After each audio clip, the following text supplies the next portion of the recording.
Hello students, வணக்கம். நம்ம 12th கெமிஸ்ட்ரியில் 5th lesson அணைவதில் அப்படி லெசன் பார்க்கலாம். அதில் இந்த வீடியோவில் அணைவுச் சேர்மங்களின் நிறம் மற்றும் படிக பிளப்பு ஆற்றல் பற்றி நான் பார்க்கலாம். ஓகேவா? இந்த அணைவுச் சேர்மங்கள் நான் பார்த்தோம் அப்படின்னா பெரும்பாலான அணைவுச் சேர்மங்கள் நிறத்தை பெற்றிருக்குது அப்படின்னு நம்ம கேள்விப்பட்டிருக்கோம்.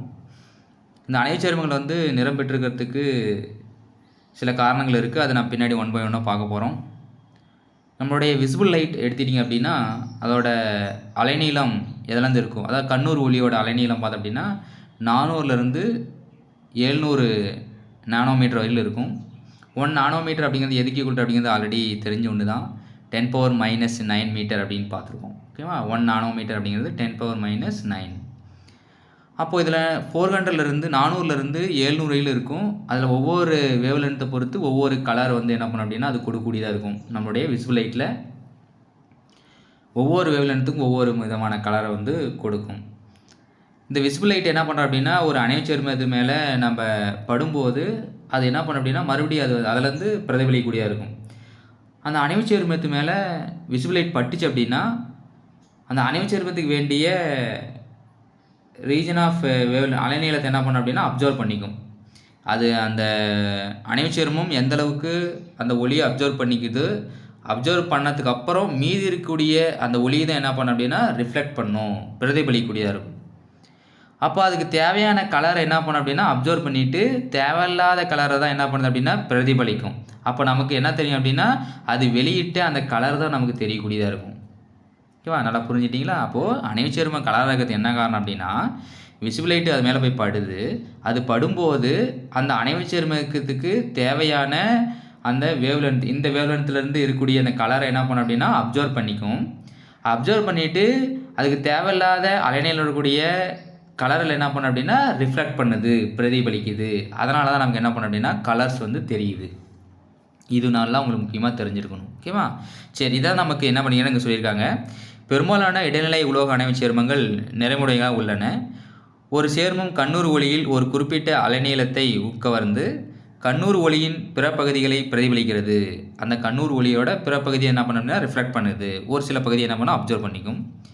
அந்த பிரதிபலிக்கப்படக்கூடிய இந்த ஒளியானது நமது கண்ணில் படும்போது நமது மூளை அதன் நிறத்தினை மீட்டறிகிறது. இது கண்ணில் பட்டுச்சு அப்படின்னா அது மூளைக்கு போயிட்டு மூளையிலேருந்து அந்த நிறத்தை வந்து என்ன பண்ணும் அப்படின்னா மீட்டு கொண்டு வரக்கூடியதாக இருக்குது. பிரதிபலிக்கப்படும் ஒளியானது உட்கவரும் ஒளியின் நிரப்பு நிறமாகும். இதான் நம்ம என்ன சொல்கிறோம் அப்படின்னா காம்ப்ளிமெண்ட்ரி கலர் அப்படின்னு நம்ம சொல்லுவோம். அது மறுபடியும் ரிஃப்ளெக்ட் ஆகி வருது பார்த்தீங்களா, அதான் நம்ம என்ன சொல்கிறோம் அப்படின்னா காம்ப்ளிமெண்ட்ரி கலர், அதாவது ஒளியின் நிரப்பு நிறம் அப்படின்னு நம்ம சொல்லுவோம். இதுக்கு நம்ம ஒரு எக்ஸாம்பிள்ஸ் என்ன கொடுத்துருக்கோம் அப்படின்னா கொடுத்துருக்காங்க. அதுக்கு முன்னாடி இந்த ஒரு நிறச்சக்கரம் கொடுத்துருக்காங்க. அந்த நிறச்சக்கரத்தை பாருங்கள். இதில் எங்கேருந்து ஸ்டார்ட் ஆகுது அப்படின்னு சொல்லி பார்த்தோம் அப்படின்னா ஊதா நிறம், அப்புறம் கரு ஊதா, நீலம், பச்சை, மஞ்சள், ஆரஞ்சு, சிவப்பு அப்படின்னு இருக்கக்கூடியது தான் இந்த நிறங்கள் இருக்குது. அந்த ஒவ்வொரு நிறத்துக்கும் அதோட அலைநீளம் அப்படிங்கிறது கொடுத்துருக்காங்க. இப்போ ஊதா எடுத்துட்டிங்க அப்படின்னா 400லேருந்து 450 நானோமீட்டராக இருக்கும். அதோட அலைநீளம் வந்து இவ்வளோ இருக்கும். நான் சொன்னேன் இந்த யூவி லைட் பொறுத்த வரைக்கும், விசிபிள் லைட்டை பொறுத்த வரைக்கும் அதோட வேவ் லென்த் எதில் ஸ்டார்ட் ஆகும்னா 400லேருந்து ஒரு 700க்குள்ளே இருக்கும். 400 to 700 அப்படின்னு இருக்கும். அதுக்குள்ளே தான் இந்த கலர்ஸ்லாம் இருக்குது. அந்த ஒரு கலருக்கும் இவ்வளோ வேவ் லென்த்தில் இருக்கும் அப்படிங்கிற நான் பார்த்துட்டோம். ஓகேவா? சரி, அப்போது அந்த கலரை வச்சுட்டு தான் என்ன பண்ணோம் அப்படின்னா ஒவ்வொரு நிறமாக நம்ம பிரிச்சிருக்காங்க. ஓகேவா? அந்த வேவ் லென்த் வச்சுட்டு தான் ஒவ்வொரு கலராக நமக்கு பிரிச்சிருக்காங்க. கருவூதா பார்த்தோம் அப்படின்னா 400லேருந்து 450 இருக்குது. நீலம் பார்த்தோம் அப்படின்னா 450லேருந்து 480 இருக்குது. க்ரீன் பார்த்தோம் அப்படின்னா 480லேருந்து 560 இருக்கும். எல்லோ ஒரு 560லேருந்து 600 இருக்குது. ஆரஞ்சு பார்த்தோம் அப்படின்னா 600லேருந்து 640 இருக்குது.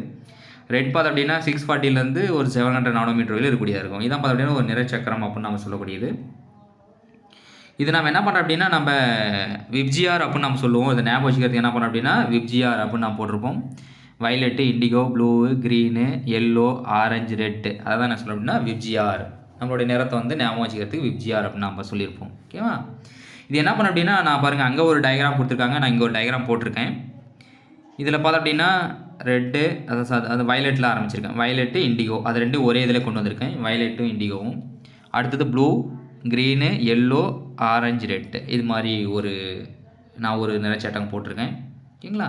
இதில் பார்த்தோம் அப்படின்னா இந்த சக்கரத்துலேருந்து நம்ம என்ன தெரிஞ்சுக்க போகிறோம் அப்படின்னா நம்ம விசிபிள் லைட் வந்து ஒரு அணைவுச் சேர்மத்து மேலே படுது, ஒரு பொருள் மேலே படுது அப்படின்னா அது ரெட்டை அப்சர்வ் பண்ணிச்சு அப்படின்னா அது எதை ரிஃப்ளெக்ட் பண்ணும் அப்படின்னா க்ரீனை ரிஃப்ளெக்ட் பண்ணும். சிவப்பு நிற ஒளியை உறிஞ்சிக்கிச்சு அப்படின்னா அது க்ரீனை வந்து வெளியிடக்கூடியதாக இருக்கும். ஓகேவா? அது ப்ளூவை எடுத்துக்கிச்சு அப்படின்னா நமக்கு ஆரஞ்சை கொடுக்கக்கூடியதாக இருக்கும். வயலட் அது அப்சர்வ் பண்ணிச்சு அப்படின்னா நமக்கு எல்லோவை கொடுக்கும். நல்லா உங்களுக்கு புரிஞ்சிருக்குன்னு நினைக்கிறேன். நான் இப்போ சொல்ல வர்றது, ரெட்டை எடுத்துக்கிச்சு அப்படின்னா அது க்ரீனை வந்து என்ன பண்ணால் ரிஃப்ளெக்ட் பண்ணும். ப்ளூவை எடுத்துக்கிச்சு அப்படின்னா அது ஆரஞ்சை நமக்கு ரிஃப்ளெக்ட் பண்ணும். ஓகேவா? இதுதான் இங்கே கூடிய கான்செப்ட். ஓகேவா? இதை நீங்கள் நல்லா தெரிஞ்சிட்டிங்க அப்படின்னா போதும். ஓகேவா? இது உங்களுக்கு என்ன அப்படிங்க தெரிஞ்சிட்டிங்கன்னா அடுத்து நம்ம எக்ஸாம்பிள் பார்க்கும்போது உங்களுக்கு ஈஸியாக இருக்கும். ஓகேவா? அப்போ ரெட் அப்சர்வ் பண்ணும்போது நமக்கு க்ரீன் கிடைக்கும், ப்ளூவாக இருந்துச்சுன்னா ஆரஞ்சு கிடைக்கும், வயலட்டாக இருந்துச்சுன்னா எல்லோ கிடைக்கும். இப்போ நம்ம ஒரு எக்ஸாம்பிள் என்ன கொடுத்துருக்காங்க அப்படின்னு சொல்லி பார்த்தோம் அப்படின்னா, ஒரு நீரேற்றமடைந்த காப்பர் சல்ஃபேட். நமக்கு தெரியும் காப்பர் சல்ஃபேட் வந்து ஒரு ப்ளூ கலரில் நீல நிறமாக இருக்கக்கூடிய ஒன்று. இது எப்படி நமக்கு கிடைச்சிடும் அப்படின்னா, அது ஒரு ஒளியை அப்சர்வ் பண்ணுது. அதாவது நம்மளுடைய கண்ணூர் ஒளி விசிபிள் லைட்டை என்ன பண்ணும் அப்படின்னா அது மேலே பட்டு அதுக்கு தேவையான ஒளி என்ன பண்ணால் அப்சர்வ் பண்ணிவிட்டு நமக்கு நீல நிறத்தை வந்து கொடுக்குது. ஓகேவா? நீல நிற ஒளி வந்து பிரதிபலிக்குது. அப்போது நீல நிற ஒளி பிரதிபலிக்குது அப்படின்னு சொன்னோம் அப்படின்னா அது என்ன கலர் அப்சர்வ் பண்ணியிருக்கும் அப்படிங்கிறத நமக்கு பார்க்கலாம். இது பார்த்தோம் அப்படின்னா ஆரஞ்சை தான் என்ன பண்ணோம் அப்படின்னா அப்சர்வ் பண்ணியிருக்கோம். பார்த்தீங்கன்னா ப்ளூவை கொடுக்குது அப்படின்னு பார்த்தோம் அப்படின்னா இதிலேருந்து இந்த டயக்ராம்லேருந்து சொல்லியிருக்கேன் பார்த்துங்க. அப்போ ப்ளூவை நம்ம கொடுக்குது, நீல நிறத்தை கொடுக்குது அப்படின்னா அது எதை அப்சர்வ் பண்ணியிருக்கும்? ஆரஞ்சை அப்சர்வ் பண்ணிக்கும். அப்போ ஆரஞ்சு நிற ஒளியை அப்சர்வ் பண்ணிவிட்டு நமக்கு நீல நிற ஒளியை வந்து பிரதிபலிக்குது. ஓகேங்களா? அப்போ அந்த காப்பர் சல்ஃபேட் வந்து ஒரு நீரேற்றப்பட்ட காப்பர் சல்ஃபேட் வந்து ஆரஞ்சை அப்சர்வ் பண்ணிவிட்டு நமக்கு நீலத்தை வந்து ரிஃப்ளெக்ட் பண்ணும். ஓகேவா? ஆரஞ்சை வந்து அப்சர்வ் பண்ணிவிட்டு நமக்கு நீலத்தை வந்து ரிஃப்ளெக்ட் பண்ணும். இதான் பார்த்தோம் அப்படின்னா இந்த காம்ப்ளிமெண்ட்ரி கலர் அப்படின்னு சொல்லக்கூடியது. ஓகேவா? சரி, இதை வச்சு நமக்கு ஒரு டேபிள் கொடுத்துருக்காங்க. இந்த டேபிள்லேருந்து பார்த்தீங்க அப்படின்னா தெரியும் அது உட்காரப்படக்கூடிய ஒளியோட அலைநீளம் எவ்வளோ வந்து அலைநீளத்தை உட்கவருது அப்படிங்கிறது கொடுத்துருக்காங்க. உட்காரப்படும் ஒளியினோட அலைநீளம் எவ்வளோ அப்படிங்கிறது வந்து இதுவும் கொடுத்துருக்காங்க. நம்ம செலுத்தக்கூடியதும் அது எடுத்துக்கூடிய அந்த அலைநீளம் கொடுத்துருக்காங்க, அலை எண் கொடுத்துருக்காங்க, லாம்டா வேல்யூயும் அதோட ஃப்ரீக்குவென்சி வேல்யூயும் நமக்கு கொடுத்துருக்காங்க. இது ரெண்டையும் வச்சுக்கிட்டு உட்கவரும் ஒளியின் அலைநீளம், உட்கவரும் ஒளியின் அலை எண், அது வந்து லாம்டா அதோட வேவ் லென்த்தை சொல்லியிருக்காங்க இவ்வளோ. ஓகேவா? இதில் ஆம்ஸ்ட்ரானை கொடுத்துருக்காங்க. முன்னாடி பார்த்து நம்ம நானோமீட்டரில் சொல்லிட்டு இருந்தோம், இங்கே ஆம்ஸ்ட்ரானை கொடுத்துருக்காங்க, வேறு ஒன்றும் இல்லை. அடுத்ததோட அலையன் பார்த்தோம் அப்படின்னா நமக்கு இங்கே கொடுத்துருக்காங்க ஒவ்வொன்றுக்கும் என்னென்ன அப்படிங்கிறது. அப்போது அதிலேருந்து நம்ம என்ன பண்ணலாம் அப்படின்னா உட்காரப்படக்கூடிய ஒளியின் நிறம் என்ன, கண்டுணரும் நிறம், அது எதை அப்சர்வ் பண்ணிக்குது, எதை வந்து பிரதிபலிக்குது. ஊதாவாக இருந்துச்சுன்னா மஞ்சள். ஓகேவா? ஊதாவாக இருந்துச்சு அப்படின்னா மஞ்சள் கொடுக்கும். அதே நீளமாக இருந்துச்சு அப்படின்னா ஆரஞ்சு. பாருங்கள், ஊதாவாக இருந்துச்சு அப்படின்னா மஞ்சள், நீளமாக இருந்துச்சு அப்படின்னா ஆரஞ்சு, பச்சையாக இருந்துச்சு அப்படின்னா சிகப்பு, மஞ்சளாக இருந்துச்சுன்னா ஊதா, ஆரஞ்சாக இருந்தால் நீலம், சிவப்பாக இருந்துச்சுன்னா பச்சை. இது எல்லாமே நான் ஆல்ரெடி முன்னாடியே அந்த ஒரு நிறச்சக்கரம் போட்டால் அப்படிங்கிறதுலேயே நீங்கள் சொல்லிட்டேன். அதுதான் கொடுக்கும், எதை வந்து அப்சர்வ் பண்ணிச்சுன்னா எதை கொடுக்கும் அப்படிங்கிறது தான்.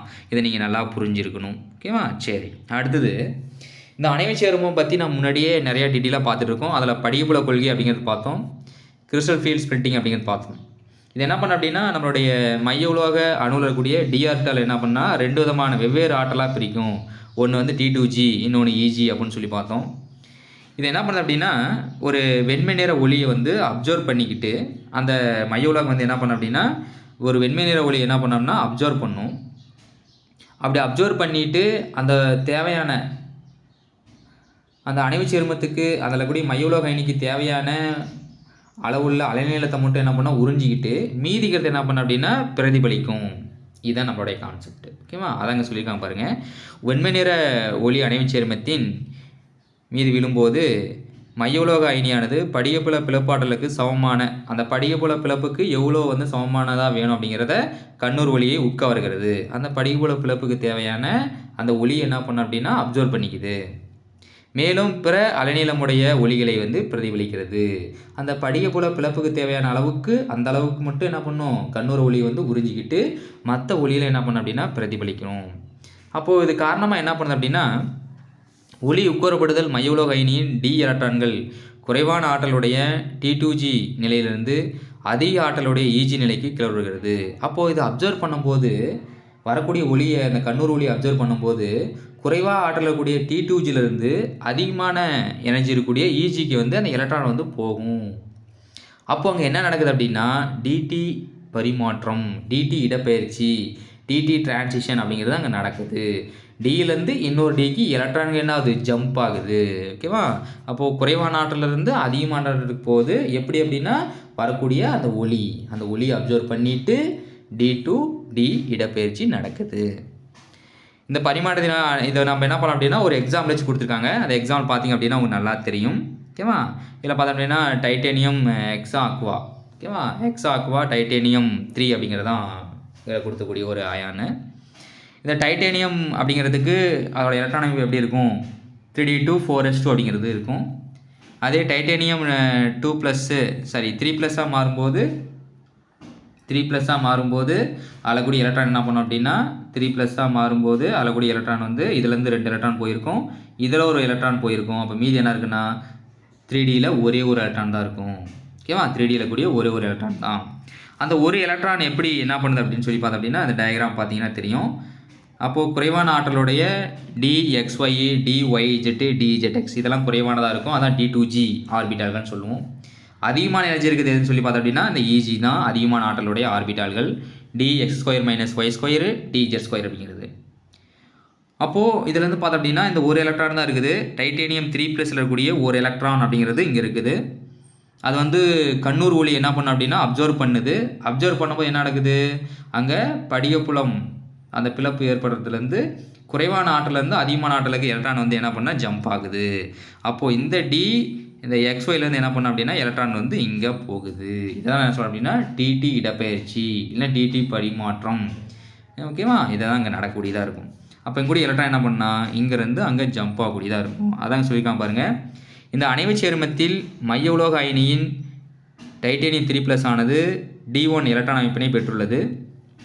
இது ஈனிப்புலத்தில் D2g ஆர்பிட்டால் ஒன்றில் இடம்பெற்றுள்ளது. இது ஈனிப்புலத்தில் வந்து D2gயில் வந்து ஒரு எலக்ட்ரான் மட்டும் இருக்குது. இந்த அணைவு சேர்மத்தின் மீது வெண்ணிற ஒளி விழும்போது டி எலக்ட்ரான் ஒளியினை உட்கவர்ந்து உயர் ஆற்றல் மட்டத்திற்கு கிளறுகிறது. அங்கே என்ன பண்ண அப்படின்னா அது மேலே ஒளி படும்போது அதில் டியில் கூடிய ஒரு எலக்ட்ரான் என்ன பண்ணுது அப்படின்னா உயர் ஆற்றல் மட்டத்துக்கு போகுது. நிறமாலை தரவுகளின் உட்கவர் பெரும் மதிப்பு ஈஜிக்கு போகும். அங்கே தான் போகுது, கீழேருந்து ஈஜிக்கு மேலே போகுது.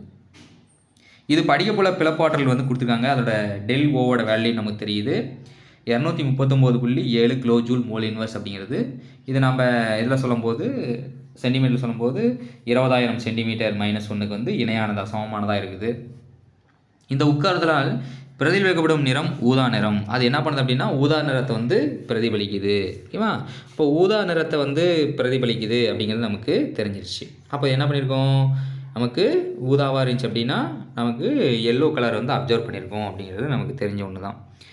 அந்த அணைவு சேரும் ஊதா நிறத்தில் காணப்படுகிறது.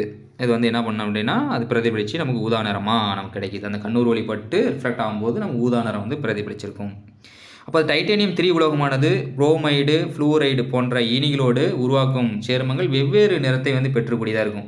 இப்போ இதில் பார்த்தீங்கன்னா வாட்டர் நீர் மட்டும் இருக்குது. இந்த நீர் இல்லாமல் ஒரு ஃப்ளோரினோ இல்லை புரோமைடோ இருந்துச்சு அப்படின்னா அதுக்கு வேறு ஒரு நிறம் வந்து கிடைக்கும். அதில் ஈனிகளை பொறுத்து நிறங்கள் வந்து வேறுபடும்.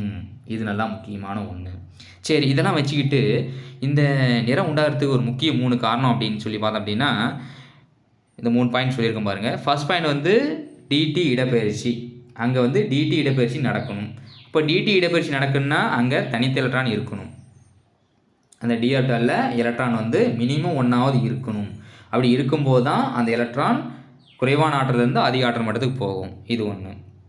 அப்போது அந்த எலக்ட்ரான் வந்து எப்படி இருக்கும் அப்படின்னா டி 0வாக இருக்கக்கூடாது, அதேமாதிரி D10ஆகவும் இருக்கக்கூடாது. அப்போ தனித்த எலக்ட்ரான் இருக்குன்னு சொல்லியிருக்கேன். அப்போது D1லேருந்து D9 வரையிலும் இருக்கலாம். D1லேருந்து D9 வரையிலும் இருக்கலாம். ஓகேவா? அதான் 2வது பாயிண்ட்டு. ஃபர்ஸ்ட் பாயிண்ட் வந்து டிடி இடப்பெயர்ச்சி. 2வது பாயிண்ட் பார்த்தோம் அப்படின்னா D1லேருந்து D9 அப்படிங்கிறது இருக்கணும். 3வது பார்த்தோம் அப்படின்னா ஈனிகள் லிகாண்டு. ஓகேவா? அந்த லிகாண்டை பொறுத்தும் அதோட நிறம் வந்து நமக்கு மாறுபடலாம். நான் சொன்னேன் வாட்டருக்கு இருக்கும்போது டைட்டேனியத்தோட வாட்டர் இருக்கும்போது ஒரு நிறம் கொடுத்துருக்கோம், டைட்டேனியத்தோட ஃப்ளூரின் இருந்துச்சுன்னா ஒரு நிறம் கொடுத்துருக்கோம், டைட்டேனியத்தோட புரோமின் இருந்தால் ஒரு நிறத்தை கொடுத்துருக்கோம். அப்போது ஈனிகளை பொறுத்து இருக்குது. அதேமாதிரி அதில் கூடிய டி ஆர்பிட்டாலோட எண்ணிக்கையை பொறுத்து இருக்கும். அதேமாதிரி அதில் டிடி இடப்பெயர்ச்சி வந்து நடந்திருக்கணும். ஓகேவா? இது 3 தான் முக்கியமான காரணமாக இருக்குது. இதை வச்சுட்டு என்ன பண்ணலாம் அப்படின்னா அடுத்து ஒரு முக்கியமான கொஸ்டின்ஸ் புக் பேக்கில் நீங்கள் பார்த்தீங்க அப்படின்னா உங்களுக்கு தெரியும். இந்த அணைவுச் சேர்மங்கள் படிகப்புல பிளப்பாற்றல் வெவ்வேறு மதிப்பிலே உடையது அப்படிங்கிறத நம்ம முன்னாடியே பார்த்துருக்கோம். இதை வச்சு நம்ம அதோட படிகப்புல ஆற்றல் டெல் நாட் வேல்யூ நம்ம கண்டுபிடிச்சிருக்கோம். இது முன்னாடியே நம்ம பார்த்துருக்கோம். எங்கன்னா பேஜ் நம்பர் 174 நம்ம புக்கில் பார்த்தீங்கன்னா தெரியும். அதில் ஒரு 3 டேபிளில் கொடுத்துருப்பாங்க. ஓகேவா? சரி, அதுக்கப்புறம் ஒரு முக்கியமான பாயிண்ட் பாருங்கள். ஸ்காண்டியம் 3+, டைட்டேனியம் 4+, Cu+, Zn2+, இது மாதிரி போன்ற ஒரு மையுலோக அயனியை கொண்டுள்ள அணைவுச் சேர்மங்கள் நிறமற்றவை. இது முக்கியமானது. 1 மார்க்கில் கேட்கலாம். ஏன் வந்து ஸ்காண்டியம் 3+, டைட்டேனியம் 4+ வந்து நிறமற்றதாக இருக்குது, இந்த அணைவுச் சேர்மம் வந்து நிறமற்றதாக இருக்குது, என்ன காரணம் அப்படின்னா அதில் டி எலக்ட்ரான்கள் எதுவுமே இல்லை. டி 0வாக இருக்கலாம், இல்லைனா டி 10ஆக இருக்கும். அதனால தான் அது நிறமற்றதாக இருக்குது. பாருங்கள், இங்கே போட்டிருக்கேன். ஸ்காண்டியம் அப்படின்னு பார்த்தோம் அப்படின்னா அதோட அணியன் வந்து 21. அதோட எலக்ட்ரானை எழுதினோம் அப்படின்னா 3d1 4s2 அப்படின்னு எழுதுவோம். அதே ஸ்காண்டியம் 3+னா என்ன பண்ணியிருப்போம், 3 எலக்ட்ரானை அது இழந்திருக்கும். இப்போ 4sல கூடிய 2 எலக்ட்ரானை இழக்குது. ஓகேங்களா? 4sலேருந்து 2 எலக்ட்ரான் இழந்துருது. இதில் கூடிய ஒரு எலக்ட்ரான் போயிடுச்சு அப்படின்னா நமக்கு 3d0 4s0 வந்துடும். அப்போது d0 வந்தாலும் அது நிறம் வராது, இல்லை d10 இருந்துச்சு அப்படின்னாலும் அதுக்கு நிறம் கொடுக்காது. ஓகேவா? அப்போது இது நிறமற்றது. ஏன்னா அதில் தனித்த எலக்ட்ரானே இல்லை, d = 0வாக இருக்குது. இதுதான் முக்கியமான ரீசன். ஓகேவா? அடுத்து பார்த்தோம் அப்படின்னா இப்போ ஜிங்க் 2+, காப்பர் +, ஜிங்க் 2+, காப்பர் +, இது ரெண்டும் எடுத்தீங்க அப்படின்னாலும் உங்களுக்கு தெரியும். இப்போ ஜிங்க் வந்து 30 எப்படி இருக்கும், 3d10 4s2ன்னு இருக்கும். 2+ என்ன பண்ணி இதுலேருந்து போயிருக்கும், 0 ஆகிருக்கும். அதே மாதிரி தான் காப்பர் பார்த்தோம் அப்படின்னா 29ஆக இருக்கும். 3d10 4s1 இருக்கும். அப்போ இது 1 போயிடுச்சு அப்படின்னா அது Cu+ஆக இருக்கும். அப்போ இதுவும் 3d10. அப்போ இதில் எல்லாத்துலேயும் பார்த்திங்க அப்படின்னா 3d10, அப்போது டியில் வந்து 10 இருக்குது. இதுலேயும் தனித்த எலக்ட்ரான் இல்லை. அப்போ தனித்த எலக்ட்ரான் இல்லாத போது டிடி இடப்பெயர்ச்சி நடக்காது. அப்போது டிடி இடப்பெயர்ச்சி நடக்கணும் அப்படின்னா டி ஆர்பிட்டாலில் மினிமம் ஒரு தனித்த எலக்ட்ரானாவது இருக்கணும். இது முக்கியமான ஒன்று. ஓகேவா? அப்போ டி 1லேருந்து 9 வரையில் இருந்துச்சு அப்படின்னா தான் அந்த அணைவுச் சேர்மம் வந்து நிறமுடையதாக இருக்கும். இல்லை d0வோ இல்லை d10 இருந்துச்சு அப்படின்னா அந்த அணைவுச் சேர்மம் நிறமற்றது. இதை வச்சு நமக்கு நிறையா கொஷின்ஸ் வரும். அதை நீங்கள் கொஞ்சம் நல்லா படிங்க. புக் பேக்கில் இருக்கக்கூடிய கொஷின்ஸ் தான். ஓகேவா? நிறமற்றவை ஏனெனில் அது d0 அல்லது d10 எலக்ட்ரான் அமைப்புகளை பெற்றுள்ள மையோலோக அயனிகளில் dt பரிமாற்றம் நிகழ வாய்ப்பில்லை. ஓகேவா? இது ஒரு முக்கியமானது. ஓகேவா? சரி, அப்போ நம்ம இதில் இருந்து என்ன சொல்லியிருக்கோம் அப்படின்னு சொல்லி பார்த்தீங்க அப்படின்னா ரொம்ப சிம்பிளான கான்செப்ட்டு. ஃபஸ்ட்டு வந்து ஒரு அணைவுச் சேர்மம் வந்து இந்த யூவி லைட்டை, அதாவது விசிபிள் லைட்டை அப்சர்வ் பண்ணிவிட்டு இன்னொரு லைட்டை என்ன பண்ணோம் அப்படின்னா, இன்னொரு லைட் மீன்ஸ் கலர், வேறு ஒரு கலர் வந்து பிரதிபலிக்கும். அந்த விசிபிள் லைட்டில் பார்த்தோம் அப்படின்னா நிறையா கலர்ஸ் இருக்கும். அந்த கலர்ஸில் அந்த வேவ்லென்த்து எது பர்டிகுலர் வேவ்லென்த் அதுக்கு வேணுமோ அதை மட்டும் அப்சர்வ் பண்ணிவிட்டு மற்றதை வந்து ரிஃப்ளெக்ட் பண்ணணும். அப்படி ரிஃப்ளெக்ட் பண்ணுறது தான் நமக்கு தெரியக்கூடியதாக இருக்கும். அது எது மாதிரி இருக்கும் அப்படிங்கிறத அந்த நிறச்சக்கரத்தை வச்சு நான் சொன்னேன். அப்போது நமக்கு இந்த நிறச்சக்கரத்தை வச்சு பார்க்கும்போது உங்களுக்கு தெரியும். இப்போ ரெட்டாக இருந்தால் க்ரீன் கொடுக்கும், ப்ளூவாக இருந்தால் ஆரஞ்சு கொடுக்கும் அப்படிங்கிறத பார்த்தோம். எதை அப்சர்வ் பண்ணி எதை கொடுக்குது அப்படிங்கிறத வச்சு நம்ம பார்த்துறதே தான். அதை வச்சு நமக்கு ஒரு டேபிளில் கொடுத்துருக்காங்க. அடுத்தது நமக்கு தெரியும், ஒரு அணைவுச் சேர்மம் வந்து படிப்புலத்தில், அதாவது ஈனிப்புலத்தில் இருக்கும்போது அது ஸ்ப்ளிட் ஆகி T2G ஈஸியாக போகும்னு சொல்லி பார்த்துருக்கோம். அடுத்தது பார்த்தோம் அப்படின்னா இந்த T2Gயில் கூடியது குறைவான ஆற்றலுடையது, ஈஜி இருக்கிறது அதிகமான ஆற்றலாக இருக்கும்.